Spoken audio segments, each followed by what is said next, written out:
Qlik versus Power BI versus Tableau. Best Data Analytics Tool 2025. Hey guys, in this video, I'm going to compare and tell you about the pros and cons of Qlik, Power BI, and Tableau. So make sure to watch this video till the end and let's get started. First, let's talk about Qlik. It is known for its associative data model, which allows users to explore data freely without being restricted to predefined queries. One of its biggest strengths is its in-memory processing, which enables fast data analysis.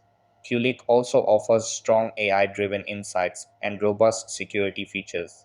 However, its interface can be complex for beginners, and licensing costs can be high for small businesses. Now, moving on to Power BI.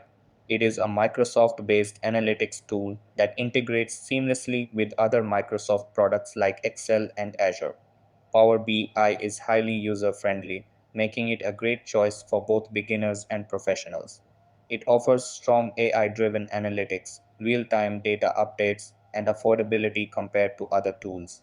However, handling large data sets can be challenging, and some advanced features require a premium subscription. Finally, let's talk about Tableau.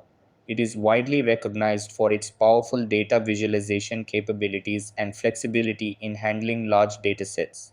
Tableau provides a wide range of customization options and supports various data sources.